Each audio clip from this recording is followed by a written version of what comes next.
पाना नहीं है, जैसे कहते हैं ना हमें पाना है, वो प्राप्त है हमें, बस दृष्टि हमारी बाहर की तरफ है। हम संसार को सत्य मान बैठे, वो अंदर ही है। हमारी लाडली जी महारानी हमारी श्री अंतर्घट में बैठी हुई वो इंतजार कर रही, कब मेरी तरफ देखे, कब ये मेरी तरफ मुड़े। लेकिन हम बाहर मुखी है, ये बाहर मुखी होना ही बंधन है। हम इस संसार को इतना सत्य मान लिए जैसे स्वप्न में दिखाई देता है हमारा, ये हमने उसको, ये चीज हमारे बंधन का कारण है। यहाँ पर सिंपल है, जो मन है, मन को हमें पकड़ना नहीं है, उस पर दृष्टि रखनी है बस। यहाँ जो अंतर्घट में बैठे हैं ना, अब जब हम उसमें स्थिर हो जाएंगे, रास्ता बचता है जिस समय हरि शरणम जो रास्ता है प्रभु का, प्रभु की तरफ रास्ता होगा। क्यों? क्योंकि उस समय हमारे बीच कोई भी नहीं होगा, संसारिक न व्यक्ति होगा, न वस्तु स्थान, कोई भी चीज हमारे सपोर्ट में नहीं होगी। सिर्फ एक नजर प्रभु की तरफ बढ़ेगी। वो यही करते हैं, वो दिखाते हैं कि संसार में कुछ भी अपना नहीं है, कोई चीज और किसी चीज से हमारा जीवन रुक नहीं सकता है।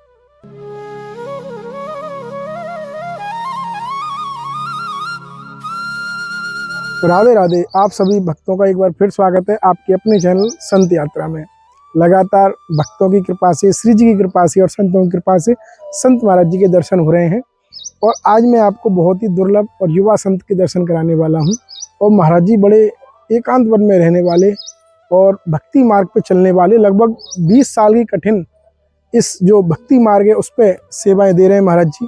कैसा उनका अनुभव है, क्योंकि जो संतों की वाणी होती है, जितने भी युवा संत हो, बुजुर्ग संत हो, कहीं ना कहीं हमको भक्ति मार्ग में हमारे काम आने की बातें ही बताते हैं। और बड़ा एकांत स्थान है, छोटी सी कुटिया है। और ऐसी गर्मी में, भयंकर जो गर्मी पड़ रही है ब्रजधाम में अभी, उसमें रहकर साधना कर रहे हैं महाराज जी। और बड़ा ही गूढ़ रहस्य भक्ति मार्ग का खोलेंगे। आप वीडियो को बिल्कुल स्किप मत करना, बहुत बड़ा सत्संग आप खो देंगे आज। आइए महाराज जी के श्री चरणों में चलते हैं संत यात्रा के साथ। राधे राधे। माई दंडोत प्रणाम। श्री चरणों में जय हो। अरे अरे महाराज जी, महाराज जी, बस बस कृपा है महाराज जी के। काफी समय से महाराज जी इधर आ रहे थे, आपके दर्शन नहीं हो पाए, तो आज कृपा हुई श्री जी की जी महाराज और संतों की, महाराज जी की, तो मैंने कहा चलो आपके दर्शन हो गए। महाराज जी यहीं विराज रहे? जी महाराज, ये कृपा हुई श्री जी की। पहले श्री जी मंदिर में ही सेवा थी, अच्छा, तो वहीं रहा करता था। उसके बाद फिर ऐसा टाइम आया, एकांतिक स्थान की बहुत चाह थी। ये बहुत लंबा सफ़र है। 2006 से ऐसे भाव प्रकट हुए जब मैं 12-13 साल का रहा हूँगा कि श्री जी की प्राप्ति करनी है, भक्ति करनी है, एकांतिक स्थान जहाँ पर जाके भजन कर सकूँ। एक चाहत, ये चीज़ें ऐसी है कि पूर्व के प्रारब्ध के कर्मों के अनुसार भक्ति जीवन में प्रवेश करती है प्रभु। जी जी। कोई व्यक्ति अगर बोले कि अपनी इच्छा से भक्ति मार्ग पे आ सके, यह असंभव है जी। अपने बल से हम उस तत्व की प्राप्ति के लिए बढ़ नहीं सकते, किसी में वो सामर्थ्य है ही नहीं। ये तो उनकी करुणा, उनकी कृपा है, उनकी कृपा से इस मार्ग पे आया जाता है। एक बार भी संत लोगों के यही वचन है, एक बार भी कोई भी व्यक्ति राधा नाम अपनी इच्छा से, अपनी मर्जी से कोई नहीं ले सकता जब तक उनकी इच्छा ना हो। और ये कहीं जन्म जन्मांतरों से जब भक्ति चलती है तो उसको, जब जीवन का शुरुआत होती है, उसी बीच में उसके जीवन में वो बीज अंकुरित होता है। संतों के दर्शन यही है, कई जन्म जन्मांतरों के जब भक्ति जीवन में हमारी होती है तो उस भक्ति के स्वरूप उनकी कृपा हमें, जैसे हमने कई जन्मों में कुछ शुभ कर्म, अशुभ कर्म, शुभ कर्म, अशुभ कर्म, इस तरह करते गए हम गिरे उठे, कभी हम उस तत्व की प्राप्ति के लिए हमेशा यत्न करते लेकिन नहीं पहुंच पाते। फिर मृत्यु हो जाती, मोक्ष की प्राप्ति नहीं हो पाती, उनकी प्राप्ति नहीं हो पाती। हम जो लास्ट चरम होता है उनकी प्राप्ति, वहां तक हम नहीं पहुंच पाते। तो प्रभु ऐसी कृपा करते हैं कि बार बार गिर रहा है, उठ रहा है, प्रयास कर, एक जीवन इसको दे देते हैं, ये बड़े मेरी तरफ, ये प्राप्त करे। तब वो ऐसी कृपा करते हैं। तो जब शुरुआत होती है बचपन में ही, उसके जीवन में भक्ति और संत महात्माओं का आगमन होता है, या किसी भी माध्यम से प्रकृति भगवान के अधीन है, प्रकृति भगवान के अधीन है, तो वो किसी भी माध्यम से, किसी को भी माध्यम बना के अपने भक्त होते हैं, जो अपने जिनसे वो प्रेम करते हैं प्रभु, उनको ऐसी कृपा में डाल देते हैं, जिस कृपा से ना जैसे वाईफाई कनेक्ट हो जाता है, ऐसे ही वो भक्ति कनेक्ट हो जाती है जी। तो जब वो प्रवेश होती है जीवन में, वो भक्ति प्रवेश होती है, तो उस जीवन में उसको अनुभूति होनी शुरू हो जाती है परमात्मा की कि हाँ, हमें उनकी प्राप्ति करने, हर चीज में एक अधूरापन सा महसूस होगा। जी। ये जो अधूरापन है, ये सांसारिक वस्तु की प्राप्ति करने वाला वो अधूरापन नहीं है। ये अधूरापन ये है कि वो चीजें, सब चीज प्राप्त हो जाएगी, फिर भी एक अधूरापन रहेगा। आखिर वो ऐसी कौन सी चीज है जिस चीज को हम प्राप्त कर ले तो संतुष्टि हो जाए? वैसे ही हम संसार की सारी चीजें प्राप्त, वो पहले माया फेंकते हैं, पहले वो सांसारिक माया हमें प्रदान करेंगे, धन दौलत यश कीर्ति, जो कुछ भी हमें, जिससे हम लुभावान हो जाए, उसकी प्राप्ति करने लगे, उसमें आनंद ढूंढने लगे, लेकिन उसको प्राप्त करने के बाद भी हम पूर्ण संतुष्टि प्राप्त नहीं कर सकते। वो ऐसा एक अभाव सा प्रकट होता है जीवन में, एक अभाव से प्रकट होता है। ये जीवन में ऐसी बहुत सारी चीजें अनुभूति में हुई, तो सब कुछ प्राप्त होने के बाद भी एक अधूरापन से कि हमें उनकी प्राप्ति करनी है। तो सौभाग्य से बहुत सारे संत महात्मा, उनके दर्शन भी हुए, बहुत सारी जगहों पे भ्रमण भी हुआ। तो जो कुछ भी संत महात्मा और कहीं शास्त्र, उनकी कृपा से शास्त्र पढ़ने का कुछ वो हुआ, कृपा हुई उनकी, तो उनमें भी कहीं चीजों में भगवान सीधे कह रहे हैं, चौराग्रगण्यम पुरुषोन्नवामि करोमि विच्छेद अर्जुन, के अर्जुन में 4 प्रकार की कृपा कर रहे हैं। वो हर किसी के अंदर वो 4 प्रकार की कृपा, भक्ति को अगर देखना है तो ये 4 प्रकार की कृपा ही भगवान की है। सबसे पहली कृपा अगर वो करते हैं तो अपनों को दूर कर देंगे वो, जो जिनसे हमारा लगाव है, कोई भी हो, कोई व्यक्ति हो, वस्तु, स्थान हो, कुछ भी हो, जिस चीज से हमारा लगाव है उसको दूर करेंगे। दूसरी कृपा आपका व्यवसाय, जिससे अहंकार उत्पन्न होता है कि हम पद प्रतिष्ठा, जो चीजें हैं जिसको हम सोचते हैं कि इससे हमारा संतुलन बना हुआ है, हम हैं, ये मैं वाला जो है, इसको तोड़ते हैं। उसके बाद तीसरा जो करते हैं वो धन का अभाव कर देंगे। तीसरी कृपा जब होगी, धन का अभाव हो जाएगा। और चौथी कृपा जब होती है तो अथाह कष्ट, दुख, मतलब कि ऐसा होगा कि एक रास्ता बचता है, जिसमें हरि शरणम जो रास्ता है, प्रभु की तरफ रास्ता होगा। क्यों? क्योंकि उस समय हमारे बीच कोई भी नहीं होगा, संसारिक, न व्यक्ति होगा, न वस्तु, स्थान, कोई भी चीज हमारे सपोर्ट में नहीं होगी। सिर्फ एक नजर प्रभु की तरफ बढ़ेगी। वो यही करते हैं, वो दिखाते हैं कि संसार में कुछ भी अपना नहीं है, कोई चीज और किसी चीज से हमारा जीवन रुक नहीं सकता है। कोई चीज बोले कि धन अगर खत्म हो गया, धन नहीं है तो आपका जीवन रुक जाए, ऐसा नहीं है जी। वो ऐसी व्यवस्था बनाते हैं कि जिस व्यवस्था से हम उन तक पहुंचने का जो अंदर जो तड़प रहती है ना, वो हर किसी भी रूप में आके वो हमारी सहायता कर देते, किसी भी रूप में। क्योंकि भगवान है वो सर्व सामर्थ्यशाली है, सर्व सामर्थ्यशाली। इसमें आता है शरणागति। जब हम चौथा जब हमारे जीवन में घटित होता है तो हाथ खड़े हो जाते हैं कि प्रभु जैसे चाहो वैसे रखो, आपके सिवा न कोई था, न कोई है, ना ही कभी कोई होगा। आप थे, हो और हमेशा रहोगे प्रभु, आपके सिवा कोई भी नहीं है। तो ये चीजें वो प्रदान करते हैं हृदय में। तब एक ही रास्ता और एक ही भाव प्रकट होता है कि प्रभु है, वो हमारे हैं, उनके द्वारा ही मेरा जीवन अब संचालित हो रहा है। पूर्ण शरणागति जब आती है तो उसमें अपना कुछ नहीं होता, ना दुख सुख, लाभ हानि, जय पराजय, यश अपयश, कुछ भी अपना कुछ नहीं। ये सिर्फ और सिर्फ जो है ये उनकी कृपा है। ये कष्ट जो मैंने बताया, कष्ट क्यों आते हैं? वो कष्ट इसलिए आते हैं, पूर्व के प्रारब्ध हमारे जीवन में तेजी से घटित होनी शुरू हो जाती है, तेजी से आने शुरू हो जाते हैं जी। अशुभ कर्म, जो हमारे अशुभ कर्म है वो तेजी से, क्योंकि वो परमात्मा जिसकी तरफ हम बढ़ रहे हैं, जैसे लाडी जी महारानी, हम उनकी प्राप्ति के लिए बढ़ रहे हैं, वो परम पावन पवित्र है। तो जब परम पावन पवित्र की ओर हम बढ़े तो हमें भी तो पवित्र होना पड़ेगा। बिल्कुल महाराज जी, हमें पवित्र होना पड़ेगा। बिना पवित्र हुए वहां पहुंचा ही नहीं जा सकता। तो हमें पवित्र वो करते हैं, हमारे वो जो पाप कर्म है उन सभी को नष्ट करके वो हमारे जीवन में अगर अनेकों बार जो 10 जन्म हमें जो कष्ट भोगना है, 100 जन्म, 1000 जन्म, लाख जन्म, कितने जन्मों में जो कष्ट भोगना है, उसको कुछ ही क्षण, कुछ ही महीने में, 4 महीने, 10 महीने, 1 साल, 2 साल, कुछ ही समय में वो भुगवा देंगे। ये जब ये चीजें भोग ली जाएंगी, उसके बाद जो शुभ कर्म होते हैं, ये शुभ कर्म भी हमारे बंधन का कारण है जी। अगर हमने कोई शुभ कर्म किया है, किसी के प्रति हमने भाव प्रकट करके, जैसे किसी के पास अन्न नहीं है, अन्न उसको प्रदान कर दिया, कोई भी शुभ कर्म ले लो, ये भी बाधक है। इसने अगर आपने कुछ शुभ कर्म किया है तो मोक्ष, जब तक प्रभु भी बाध्य, प्रभु इस चीज के लिए बाध्य, आपने कुछ अच्छा कर्म किया है, उस अच्छे कर्म करने के फल को आपको देना है, प्रभु ने देना है, वो भी बाध्य है। भले ही भले ही आपको अगला जन्म लेना पड़े, उस शुभ कर्म को भोगना ही पड़ेगा। बोले उसके लिए ही जन्म हो, लेकिन वो भोगना ही पड़ेगा। शुभ और अशुभ कर्म दोनों ही बाधक है, दोनों ही बाधक है। ये जो शुभ कर्म है, जो हमें वो बुद्धि प्रदान करते हैं, ये अपने मार्ग पे चलाने से पहले वो एक बुद्धि प्रदान करते हैं जी।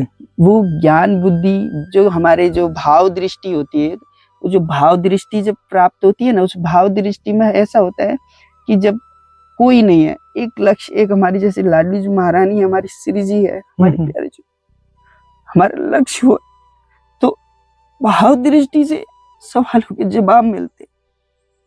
अगर कुछ भी हमारे जीवन में घटित होता है तो उस सब चीजों से निकलना कैसे, आगे कैसे बढ़ना है, वो किसी न किसी माध्यम से, वो सांकेतिक रूप से हमें हमेशा मार्गदर्शन करती है। ये हमारे हर किसी के जीवन में वो चीज होता है, लेकिन हमारा प्रेम एक होता है, एक लक्ष्य होना चाहिए हमारा, कोई दूसरा नहीं होना चाहिए। जैसे एक पति एक होता है ना, उसके अलावा दुनिया में कुछ नहीं। इसी प्रकार हमारा समर्पण इतना अटूट होना चाहिए उनके ऊपर कि कोई भी चीज कुछ भी हो, वो सब उनसे संबंधित है, उनकी कृपा हो रही है।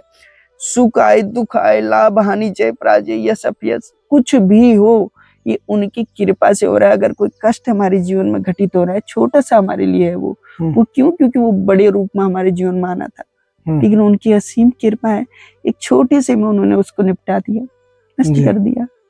तो ये असीम कृपा है, हमें उनकी कृपा का बखान करना चाहिए।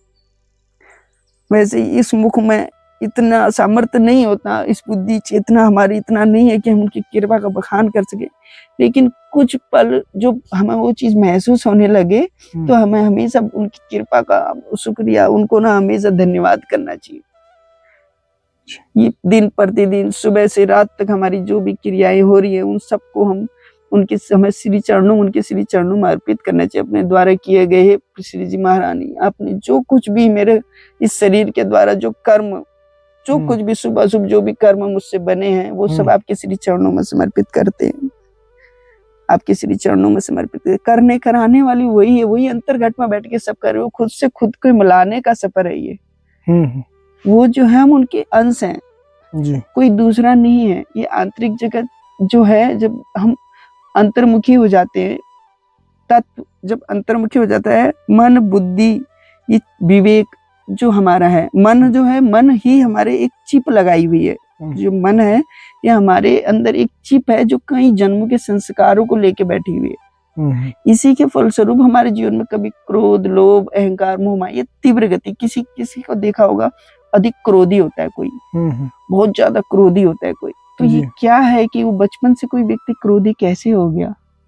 अगर विचार करें तो आध्यात्मिक दृष्टि से ये चीज ऐसी है कि पूर्व के संस्कार, पूर्व के संस्कारों के कारण ही उसके हृदय में वो चीज प्रकाशित हो रही है। वो जहां जहां जैसे वाईफाई कनेक्ट होता है, ऐसे ऐसे जहां जहां वैसा वातावरण उसको मिलेगा, वो उस चीज एक्टिवेट हो जाएगी उसके जीवन में, वो जो है वो बढ़ने लगेगी। चाहे क्रोध हो, लोभ हो, अहंकार हो, कोई भी चीज होगी, वो तेजी से उसको, क्योंकि वो संस्कार बस उसके जीवन में घटित हो रही है। कोई जन्म से कोई भी चीजें हम कितना हम उस चीज को प्राप्त कर लेंगे, कितना हम चीजें सीख लेंगे, कोई भी चीज सीखी नहीं जा सकती। ये संस्कार है, पूर्व के संस्कार। अगर भागवतिक बुद्धि हो रही है तो ये भी संस्कार है, अगर तामसिक बुद्धि हो रही है ये भी सब संस्कार बस हो रहा है। तो इसको नष्ट करने का हमारे जो संचित कर्म बने हुए हैं, ये संचित कर्म का है।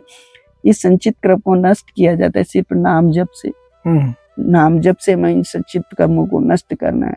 अगर इन संचित कर्मों को हमने नष्ट नहीं किया तो ये हमारे जीवन में इस तरीके से चोर है, ये अंतर्घट में बैठ के ना कभी क्रोध, लोभ, अहंकार, मोह माया, मद मत्सर, ये विकारों की तरफ ऐसे सूक्ष्म रूप में है, जी। ये सूक्ष्म रूप में है और हम इनका निवारण नहीं कर रहे, हम इनको नष्ट करने के लिए कोई क्रिया नहीं कर रहे, तो ये सूक्ष्म रूप में है। हमें ऐसा दिखा देगा हमारे अंदर अहंकार नहीं है, हमारे अंदर क्रोध नहीं है, ऐसा दिखाएगा। लेकिन टाइम आने पे तुरंत आपने महसूस किया होगा, जी जी महाराज जी। आप कहीं शांत माहौल में रहोगे, कहीं पर बैठो, तो आपको ऐसा सात्विक बुद्धि हो जाएगी आपकी, है ना।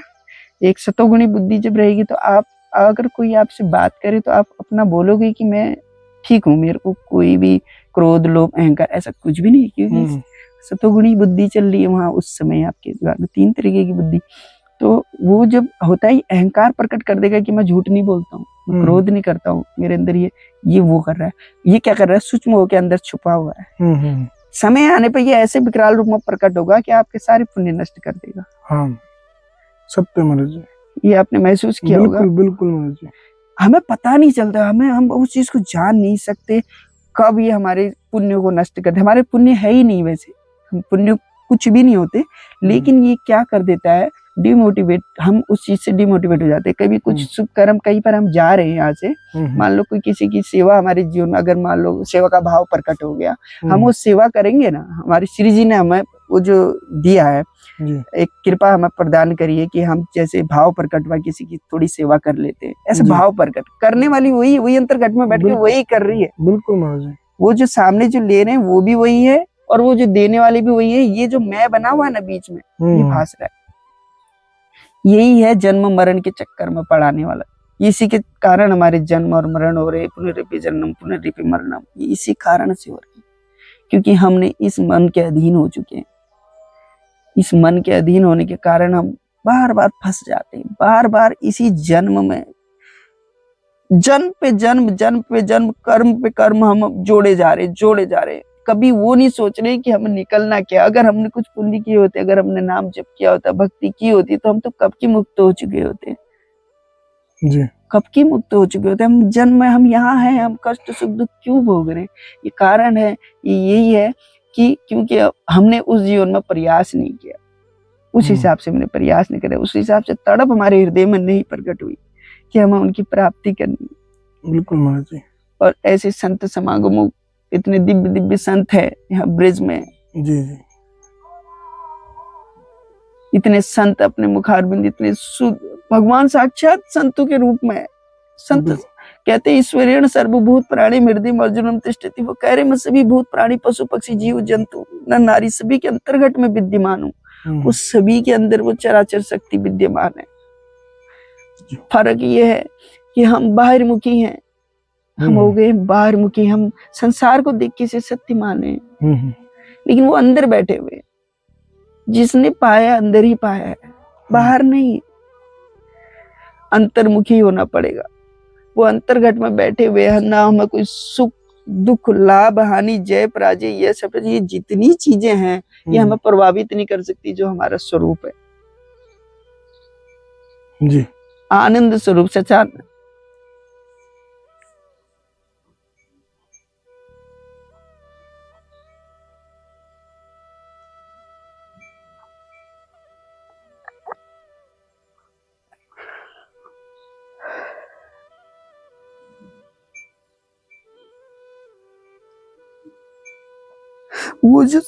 वो परम शक्ति अंतर्घट में बैठी हुई है जी। पाना नहीं है, जैसे कहते हैं ना हमें पाना है, वो प्राप्त है हमें, बस दृष्टि हमारी बाहर की तरफ है। हम संसार को सत्य मान बैठे,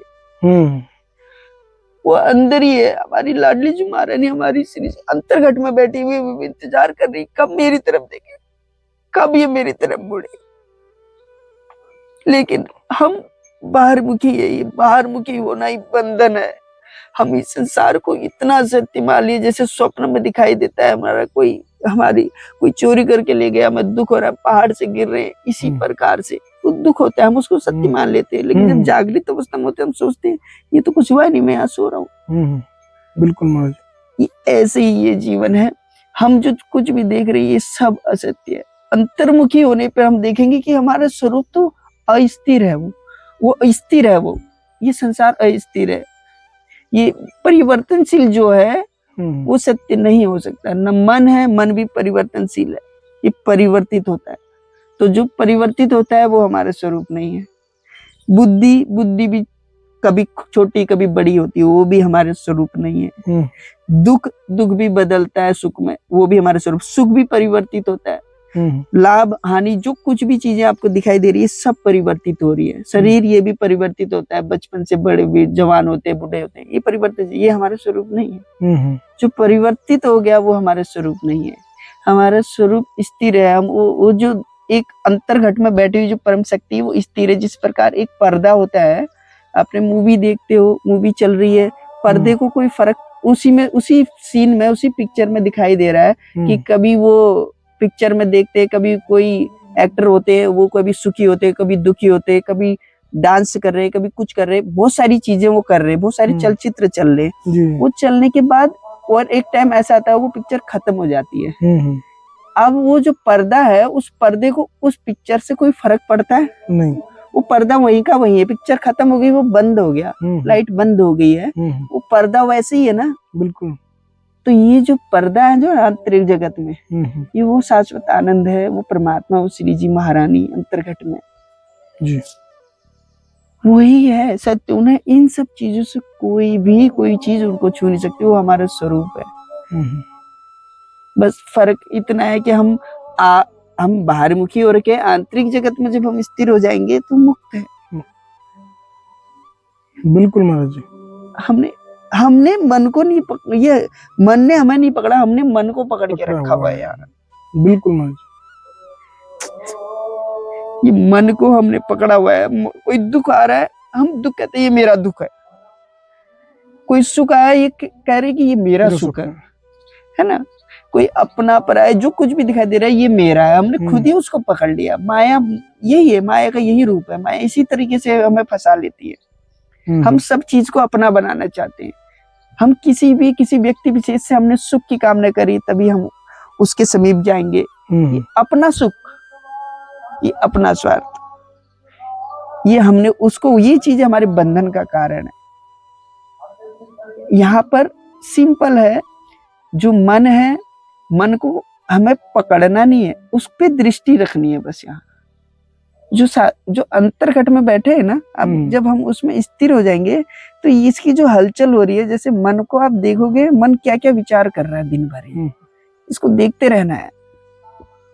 ये बहुत लंबे अभ्यास का विषय है, इसमें बहुत लंबा प्रभु अभ्यास का ये बहुत अभ्यास करना पड़ेगा, क्योंकि वरना हमने इस पे ध्यान नहीं दिया ना तो ये हमारा अच्छी तरह ध्यान रखता है, और ऐसे ध्यान रखेगा, ये 4 पैरों वाला बन के आना पड़ेगा हमको। ये बड़ी विचित्र माया है, इसको पकड़ने के लिए पहले संभालना पड़ेगा, इस पे नजर रखनी पड़ेगी कि ये किस तरीके से हमारा पतन कर रहा है। क्रोध ला दे रहा है, लोभ ला ले, 4 तरीके की चीजें ये अंतर्घट में, ये जो चीजें सत्य है ही नहीं, हम जानते हैं। आप अंतर्घट में अभी आप सुन रहे हो कि ये चीजें हमारे लिए सत्य नहीं है। संसारिक कोई भी चीज सत्य नहीं है, सब असत्य, स्वप्न की तरह है। ये सारी चीजें स्वप्न की तरह, ये जानते हैं, लेकिन ये मन इतना विकराल है, अभी कुछ क्षण बाद यही घेर लेगा, यही पकड़ लेगा। बिल्कुल महाराज जी, ये वही कृत्य कराएगा ये। क्योंकि जहां से एक बहुत बड़ी किसी संत ने बात कही थी जी, जिस समय मृत्यु का समय होता है ना, जब किसी की आखिरी समय आता है, तो उस समय क्या होता है कि उस व्यक्ति को अपने कई जन्मों का पहले पूरी पिक्चर दिखाई देगी, वो क्या क्या किया, फिर इस जन्म का दिखाई देगा उसको। जब वो इस जन्म का देखेगा तो जहां जहां उससे भागवतिक बातें हुई होंगी, वहां पर समय बहुत स्लो हो जाएगा। उसको एक एक बात सुनाई देगी, एक एक बात कानों में गूंजेगी, और चेहरा दिखाई देगा, पूरी पिक्चर दिखाई, वही व्यक्ति वैसे बैठे ऐसे ही दिखाई देगा उसको, कि वो जो शब्द वहां पर उसने जो शब्द उसने जीवन में उस समय वहां पर भागवतिक सुने होंगे, वो उसको बहुत स्लो में दिखाई देगा और सुनाई भी देगा। एक एक बात उसको दिमाग में सुनाई देगी। उसके बाद वो कटअप हो जाएगा, फिर संसार चलेगा, फिर जीवन में कभी ऐसा भागवतिक बातें सुनने को मिलेंगी, वो चलेगा, स्लो चलेगा, और पूरा जल्दी स्पीड में पूरा जीवन उसका चलेगा। जो पाप कर्म शुभ कर्म किए होंगे वो चलेगा, लेकिन जहां सत्संग की बात आई होगी वो स्लो हो जाएगा। ये क्या कारण है इसके पीछे? ये भगवान कह रहे हैं कि मैं तुझे अपनी ओर चलाने के लिए अपने आप को वहां पर उस मनुष्य व्यक्ति विशेष के रूप में प्रकट करके एक सांकेतिक रूप से आए थे प्रभु। वहां से जीवन बदल सकता था। वही एक ऐसा स्टॉप है, वहां से जीवन बदल सकता था। भगवान पे दोष नहीं देना है, यहाँ भगवान स्वतः ही आते हैं। वो कहने में सब किसी प्रकाशित होते हैं, किसी के कोई व्यक्ति, कोई मूर्ख से मूर्ख व्यक्ति होगा, उसके हृदय में प्रकाशित होकर वो कभी ऐसा भी ज्ञान दे देंगे जो हमने कभी सुना ही नहीं होगा, और हमें प्राप्त हो जाएगा। कि कौन दे रहा है? यही परम शक्ति है। सबके हृदय में है, किसी के हृदय में प्रकाशित हो जाते हैं। किसी जीव का कल्याण कराना होता है तो ऐसे प्रकाशित होके वो उस व्यक्ति का कल्याण करा देते हैं जी। ऐसा नहीं है कि भगवान सीधे चतुर्भुज रूप में प्रकट हो जाएंगे, ऐसा नहीं है। माध्यम से आता है। आंतरिक जगत में सबके बैठे हुए हैं, लेकिन वो प्रकाशित होंगे कब, किसको क्या उपदेश करना है, कब किसके साथ क्या उनको उसके जीवन में क्या उन्नति करनी है भागवतिक मार्ग पे, वो किसी के माध्यम से वो प्रकाशित हो जाते हैं। तो ये बहुत गूढ़ रहस्य है। और वहां पर ऐसा करते हैं कि वो समय समय पे उसके जीवन में भागवतिक आते रहते हैं, इसी संत रूप में वो प्रकट हो जाते हैं, प्रकाशित होते हैं। वो ज्ञान की चीजें उनको पता होती है। अगर नहीं चले, उस चीज में नहीं चले, क्योंकि ये स्वाभाविक है, क्योंकि माया घेरे, माया खड़ी है, सेकंड में पकड़ लेगी वो, फिर दोबारा उसमें। लेकिन नाम जाप ही इसको बचा सकता है। वो कहते हैं निरंतर नाम जाप करो, चिंतन अपना सही कर लो कि हमेशा उनमें, क्योंकि चिंतन हमारे संसार का रहता है। बिल्कुल। तो जिसका हम चिंतन करेंगे उसी को हम प्राप्त हो जाएंगे। नाम जाप से, ये नाम जाप ये क्या है? नाम जाप से हमारे संचित कर्म नष्ट होंगे। जैसे हमारे संचित कर्म नष्ट हो रहे हैं, उससे हम पवित्र हो जाएंगे। जब हम पवित्र हो जाएंगे तभी उनकी प्राप्ति हो जाएगी। बिल्कुल है ना। और ये प्रैक्टिस हो रही है। एक हिसाब से थोड़ा आप हम सोचे इस चीज के बारे में कि ये जब कोई चीज हम निरंतरता में अपने जीवन में लाते हैं तो हमारा पता नहीं हमारे कब जीवन का आखिरी समय आ जाए, नहीं पता महाराज जी, कोई नहीं जानता है। तो जब आंतरिक जगत में हमारा नाम चलता रहेगा और अंत समय में हमारी प्रैक्टिस में वो बना रहेगा, वो प्रैक्टिस कराई जा रही है कि अंत समय में हम भूले ना।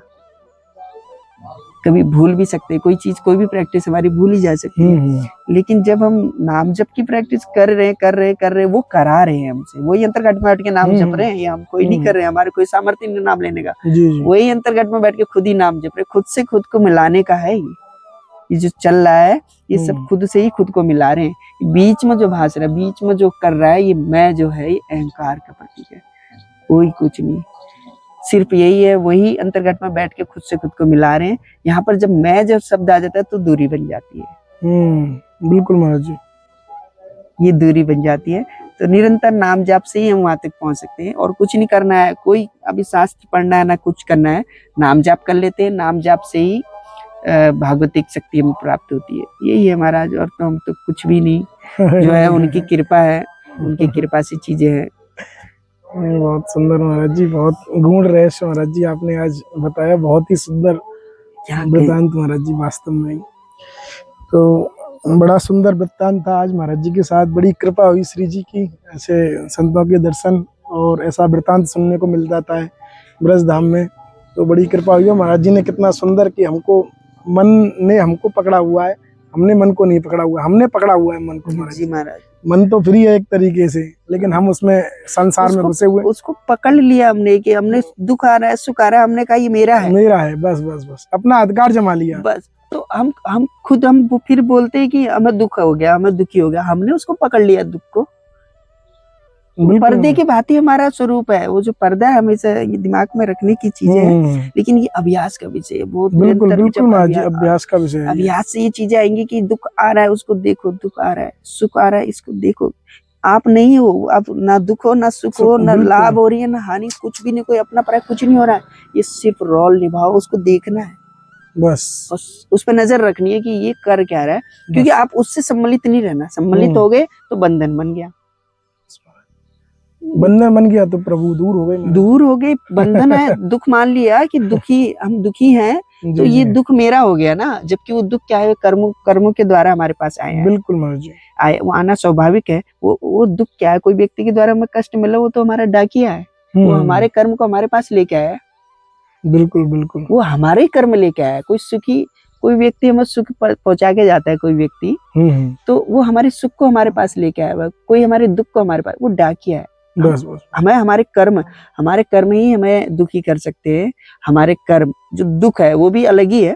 जब कर्म ही हमारे पास दुख बन के आएगा, और जी जी। किसी की ताकत नहीं है। ताकत नहीं है त्रिभुवन में बिल्कुल। कोई शक्ति ऐसी नहीं है जो शक्ति हमें परास्त कर दे, हमारा अहित कर दे, कुछ नहीं कर दे। बस सिर्फ और सिर्फ एक जो चीज है, हमारे कर्म जो है, हमारे कर्म ही हमारे पास आते हैं। कर्म बिल्कुल ही सत्य कोई ना कोई महाराज जी। स्वरूप बन के आते हैं जी। बिल्कुल, बहुत सत्य महाराज जी। ठीक है महाराज जी, बड़ी कृपा हुई, और हमें भी आप आज्ञा दें। मिलते हैं ऐसे ही और दर्शन के साथ सिर्फ संत यात्रा पर। राधे राधे। धन्यवाद महाराज जी।